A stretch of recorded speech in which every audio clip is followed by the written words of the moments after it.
So good afternoon, everyone. I want to welcome you to this meeting of the Temple City Council for a workshop. It's currently 3 p.m. We're just going to dive right in. First is public comments. We have none. All right, moving on to item 2 of the work session is to discuss if may be needed any regular meeting agenda items for tonight's meeting, council or staff. Does anybody have anything? Ms. Myers, looks like you do. Yeah, I would request that we table item 3, which is the annual report from Temple Economic Development Corporation. We just had a little bit of a scheduling conflict and would like to do that, bring that forward in January instead. Okay. Now, I'm always a little bit confused. Do I need to read the item in and then, I wouldn't on a report. okay, or just simply say we're tabling and move on. All right, very good. We can do that. That's easy. Anything else? Actually, I've been a little bit out of the loop. Are we still moving forward with item number 8? No, we are. That one will need a vote though. Item number 8, Yes. Are you saying table 8? Yes.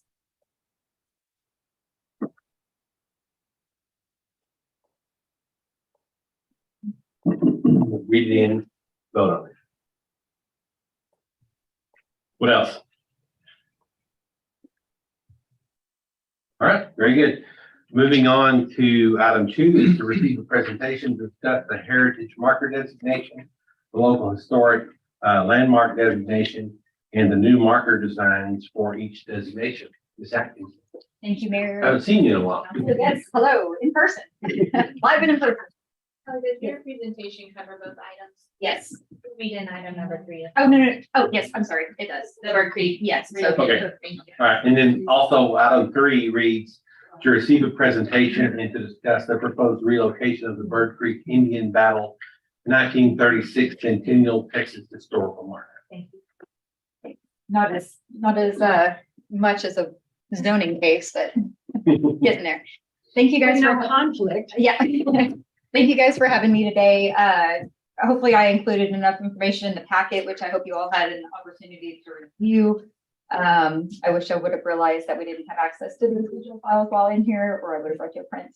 But anyways, if y'all have questions, I can find the information for you.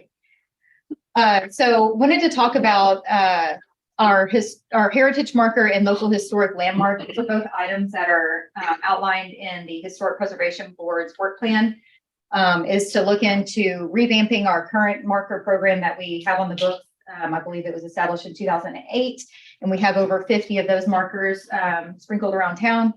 And then also looking to go ahead and start implementing our local historic landmark designation, which is already outlined in Chapter 17, Historic Preservation, but just taking it a step further where we can actually utilize it and promote it. So just a quick recap on the 2 separate designations. So the current marker program that we have on the books, we put a moratorium on it when we switched, moved that process over under the planning department and started our Historic Preservation Board. Before the program was a historic landmark, and the marker says historic landmark on it, but it was not under the same program as the Chapter 17. It was done separately, more of a honorary or recognition type marker.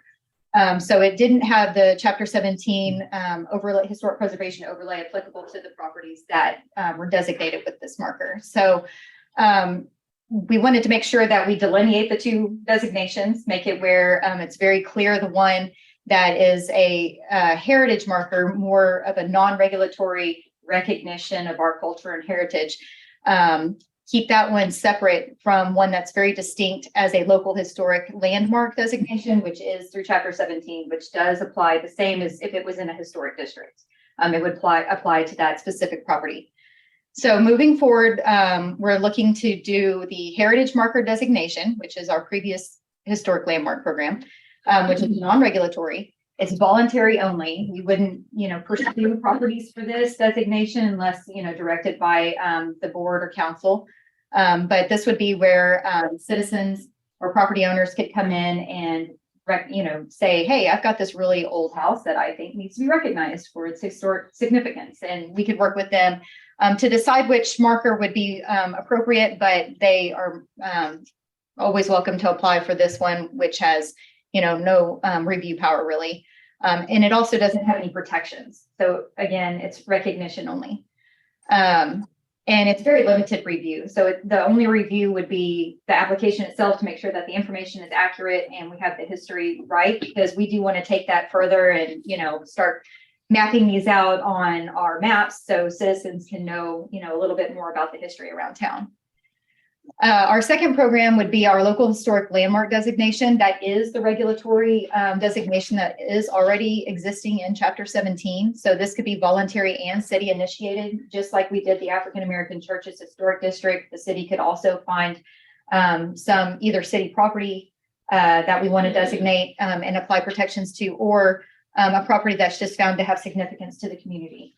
And then work with that property owner to initiate that process, but also it could be voluntary, same as the heritage marker. So a property owner could request this marker, knowing that it would apply some protections to their property, for future generations. So again, one is non-regulatory. It's similar to the one that we have going right now that was started under the Parks and Rec. I guess it was their Parks Board that was the body that oversaw those applications. So we want to maintain that, and we don't want to lose all the hard work that's been put into that over the years. So we want to maintain that program, change it up just a little bit to, differentiate between our actual regulatory program. Can you, and I may have missed it, can you go back one? Yeah. The historic preservation overlay, Yes. explain that again, and I'm sorry if I missed it, I apologize.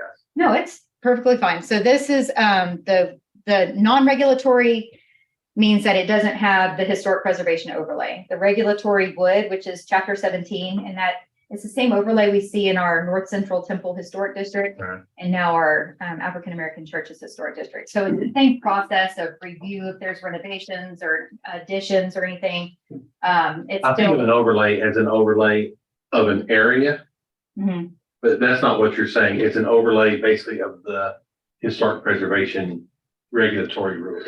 Is Right. that So- the right way to say that? Yeah, so our historic districts that we have right now, they have, single family or some type of residential based zoning.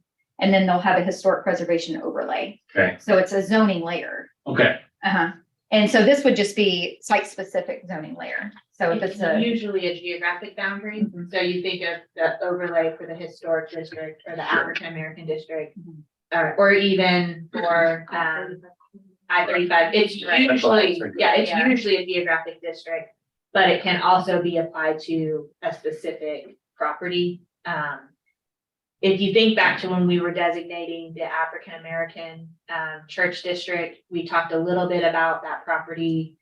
That's right there. It's on the other side of MLK, right Yeah. there by the railroad, and the family wanted it to be included in the district. But we were suggesting that perhaps a more appropriate option would be for that to be individually submitted through for a landmark designation. So if and that would be an overlay if you took that one. just for that one. I got you. Okay, that helps. Thank you. and that's actually perfect for, thank you for mentioning that property because we've been in constant communication with that family and they're still wanting to pursue that. And we just had no mechanism we have the process outlined in Chapter 17. But we didn't have a marker to actually give them to show that designation. And we just needed to clean some stuff up and create an application for the process and everything. So that's why we're here today, is to make sure that what we have on the books, we can go ahead and promote and utilize and make it available to the residents that are wanting to have that. So as usual, I'm gonna get into the weeds a little bit. I'm sorry. But let's take that property, for example. It doesn't necessarily come with any sort of other benefits like dollars that could be used to preserve the building or anything like that. So one thing that if someone applies for the designation and thinks that there's going to be some other benefits, or maybe they don't think that, whatever happens, but that doesn't necessarily automatically come with dollars that are going to preserve. And so now you have this, possibly this, piece of property that is now designated as historic and is falling down. What do you do? So that's a great question. It actually does open up some potential grant opportunities in the future. So usually if you can show that something has local protections, that's actually a couple bonus points on an application because they're not wanting to, give money to something that doesn't have local protections and could be demolished, right away. I mean, sometimes they write things into that grant where it has to be maintained, for so many years, but this is just one more check mark that says, hey, this is a property we're saving. It's recognized locally. It has protections already applied. So it really does help in those applications. But that's not automatic city money. I mean, that's gonna be a No. grant that comes from somewhere else. Correct.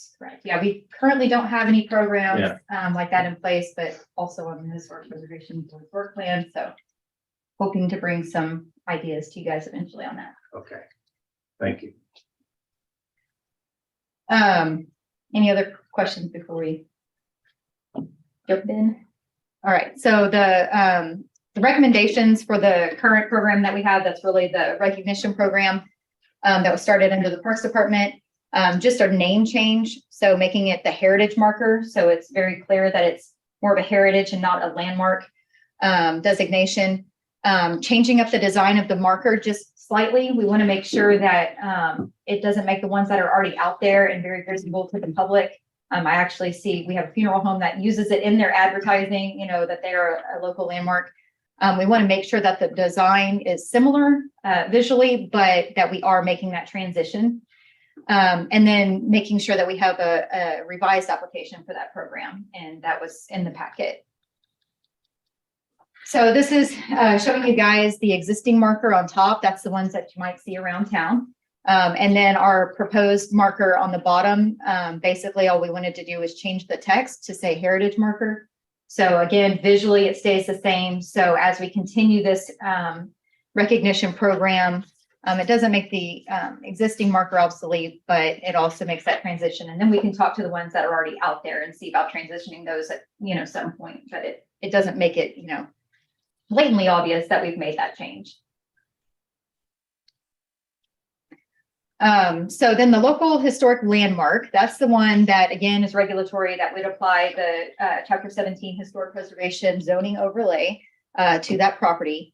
Again, voluntary city initiated options. And this would go through that same process. They would apply for the designation if accepted. Then if they wanted to do anything to the property, just as we do all other reviews, it would have a certificate of appropriateness application. That's the COA application. That's basically the form that gets turned in if they want a building permit or something, doing an addition or changing out something pretty significant on the exterior of a home or a building, then that application comes in and is reviewed concurrently with building permits. And most of those are administratively reviewed, but there are some items that do have a referral to the Historic Preservation Board. And so looking at some ideas for the local historic landmark marker itself, we had kicked around some ideas with the board, got a little feedback from them, and then just thinking about some of the things that represent Temple and what Temple means.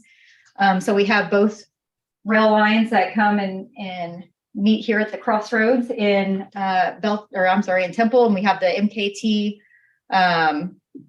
tower in the background, and then the 3423 engine. And then we also wanted to include the wildflowers and the monarch butterfly because we are the wildflower capital of Texas. So wanted to make sure that we included some of those more natural elements as well, since we're not, we want to pay respect to both of the things that make Temple. So this is our design that the Historic Preservation Board wanted to recommend you guys to consider. What's the 3423? It's out at the depot. Oh, right. Engine Yes. that's-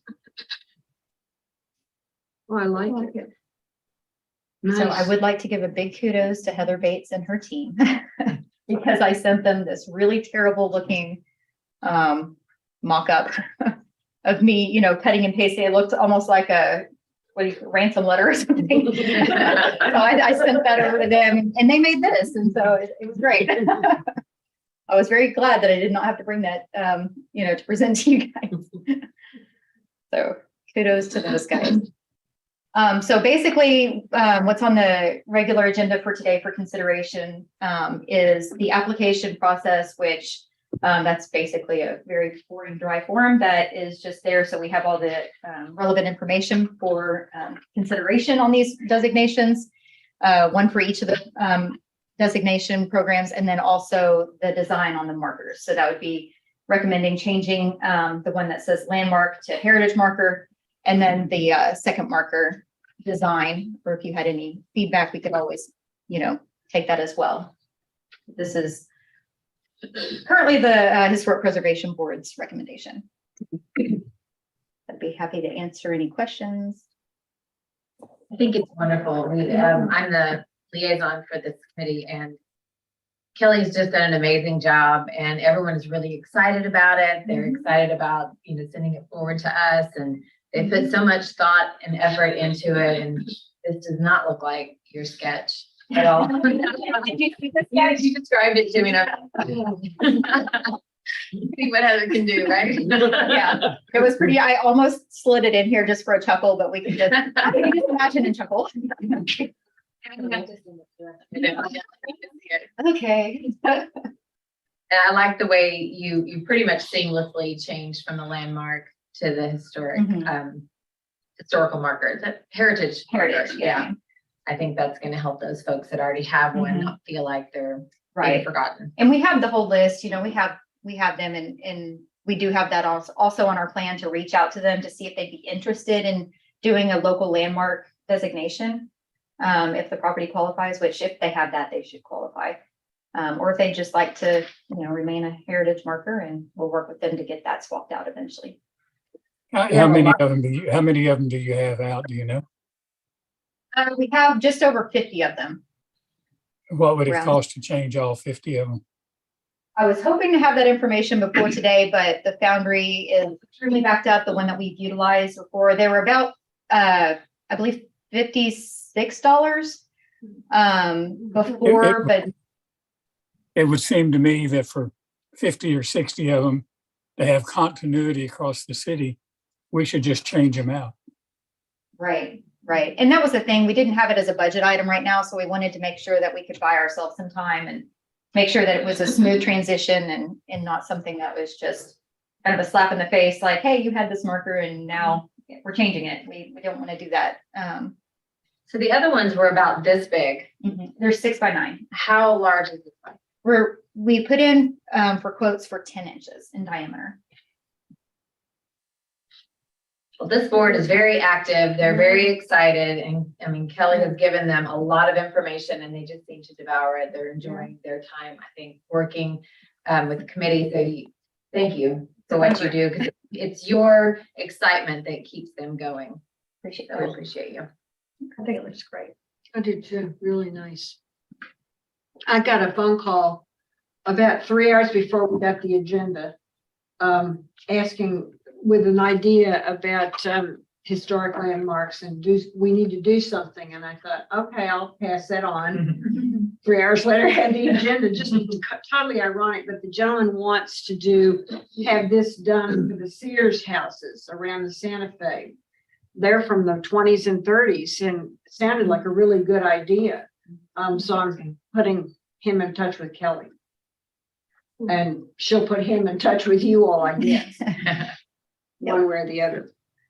So how many places or houses can receive and qualify for one of these markers? I mean, As many as we. yeah, as many as we'd like. So yeah, as long as they meet the criteria, which the application itself, that form doesn't have a lot of that criteria, but once this is adopted, then we'll place all that on the internet and make sure that we also have a printed copy that we can just send out if they need it, additional information. I think you need to do that with your house. A lot of history there. Still paint my door yellow if I want to. I'm just telling you now. Oh, fine. Yeah, I love those $700 bills, even the ceiling bill. Real thrilling. So, that's like, and actually, that house does have a lot of history. So, Even if it didn't have history, it's historic house by age. I already have it all. Change anything. This house? You might as well get Yours that. was? Well. You need one. I guess I do. Time to get in line. We already have some interest. I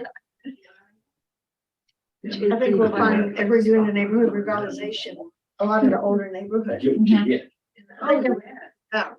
And we're doing that. We're, currently in the neighborhood planning process. We are looking at maybe, some spots within those neighborhood planning areas that might be prime for a local historic district. That if we have, maybe we've lost a lot of those structures and it really wouldn't qualify for a district, we can definitely start pursuing some of these designations throughout our neighborhood. Just establishes more pride into the neighborhood. Oh, yeah, it's really great. It's not like you live in an old house. Yep, significant old house. Slap a marker on Significantly it, old. and there you go. We don't have to paint.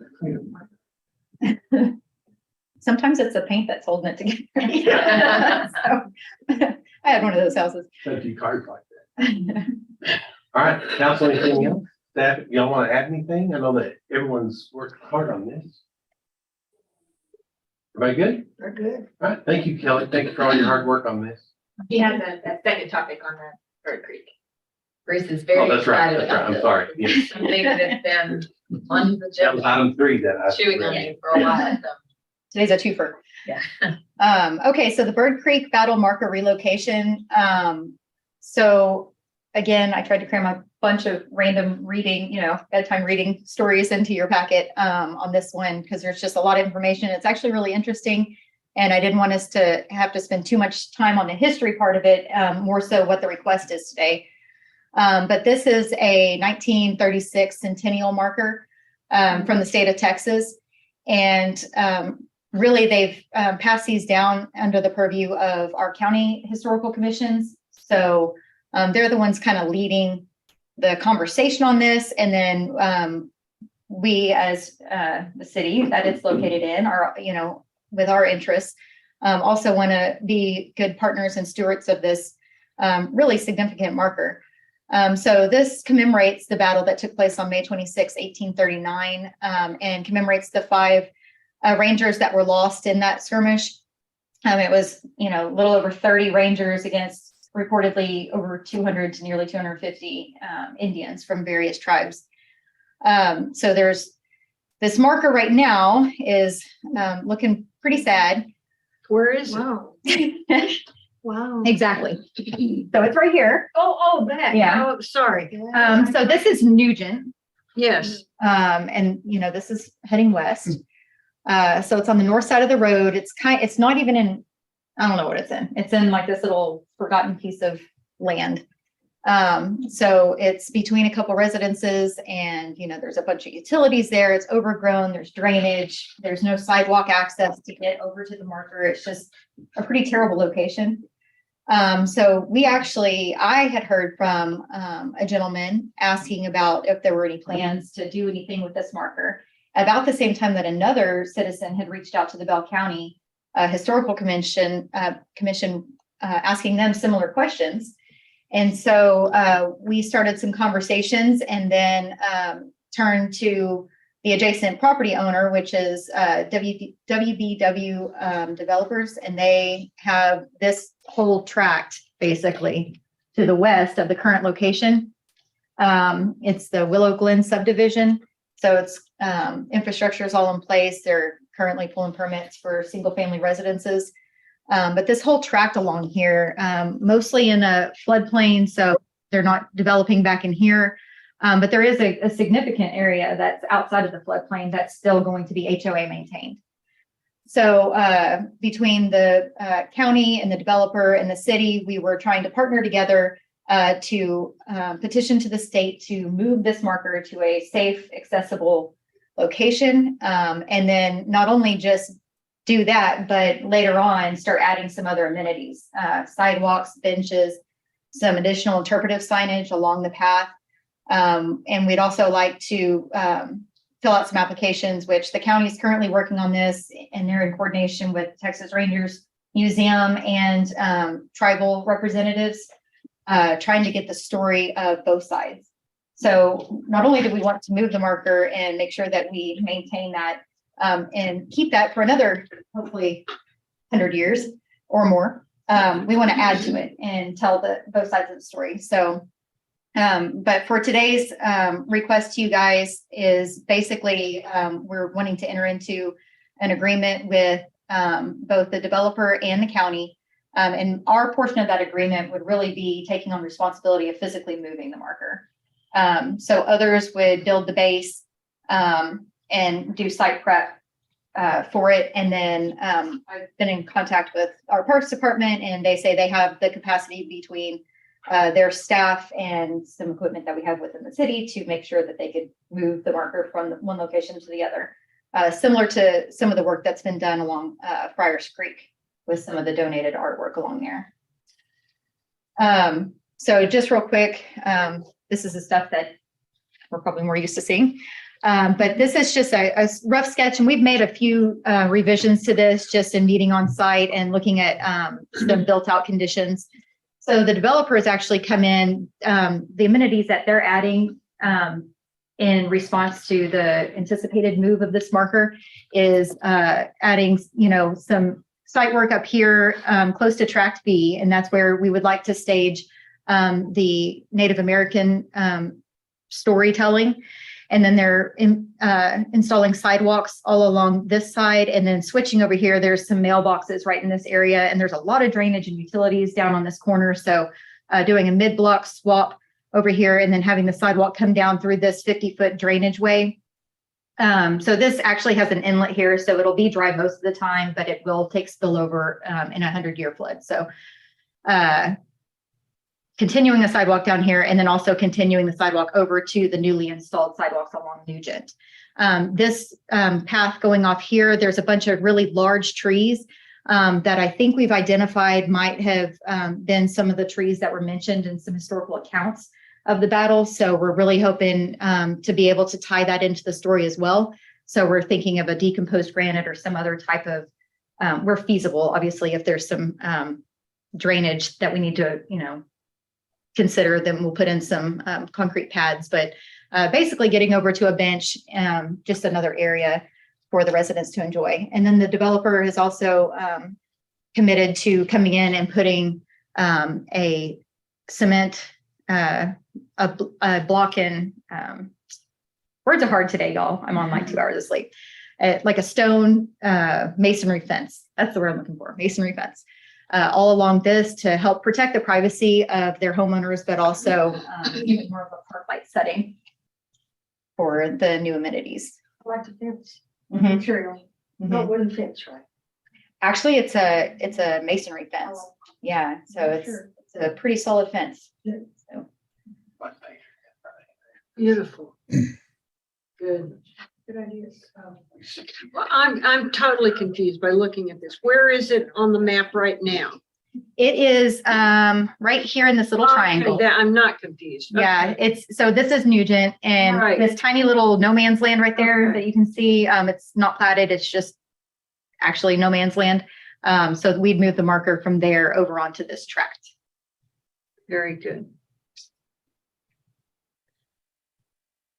That was just zoomed in. I a think little we can bit. all agree moving it somewhere is better than where it is.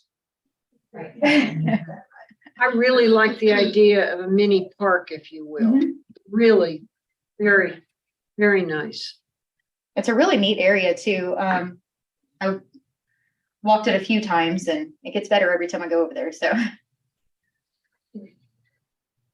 we're working with Dan Elder. He's Yes, the County Historical Commission, and I mean, he's extremely passionate about this one as well. he's really passionate about this. Very waiting in anticipation to hear if we're moving forward with this project. But we've had lots of on-site meetings, coordination. We've had the state drive up from Austin, look at the site with us as well. So There's been lots of talk and coordination. We're really hoping that it's also something we can promote next year. The Texas Rangers are having a huge, I think it's 200 years. The 200 years for the Texas Rangers next year. I'm drawing a blank again.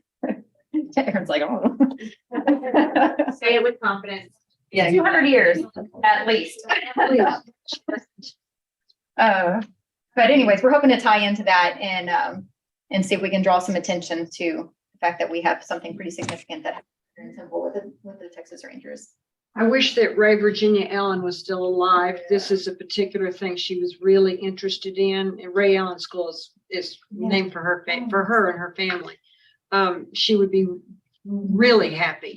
It's exciting. I mean, this is one of those things that's it just all came together at the right time. I mean, it could have been lost forever, Yes. you know, but we just happen to have the right people looking at it at the right time, and the pieces are falling into place. And one of those last pieces we need is to be able to enter into that agreement. I think Dan's interest and passion has been really important. It has. I hope y'all had a chance to read his letter asking for your support, because I included that in the packet. Yes. That gives you a lot of history and a lot of Dan's passion for the project.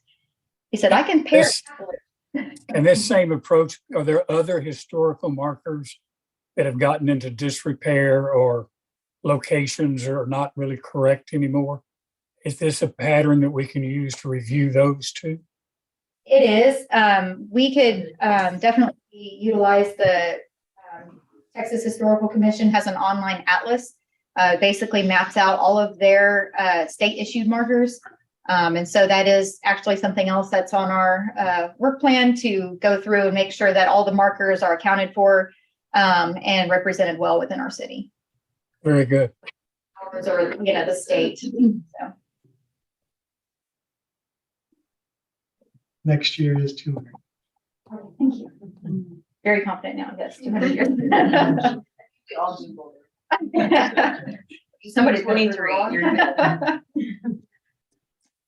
Yeah, that's pretty exciting. We've been in contact with the director of the museum in Waco, so we're trying to coordinate with them as well on this move and having them promoted as well. So that wraps it up for all things historic preservation. Be happy to answer any last minute questions or further discussion on either one. It's kind of a lot of items I had to throw all at one time on the agenda, but really excited to get these things moving forward. Okay. It's really good that you're sort of working on both sides of the battle, or both impressions of what the battle was about. I think that's really important. Yeah, we feel like there's just a little bit of context missing from the marker right now, and we want to expand on that. Like one whole side of context. Yes. All right, thank you, Kelly. Thank you. It is 3:37. We'll draw this workshop agenda to a close and enter into executive session, which is to discuss the employment duties and work plan of the city manager, the attorney, director of finance, city secretary, and municipal court judge. Texas Government Code Section 551.074. The city council may meet in executive session to discuss the employment and duties of the city manager, city attorney, director of finance, city secretary, and municipal judge. No final action will be taken. Y'all shut down the virtual meeting?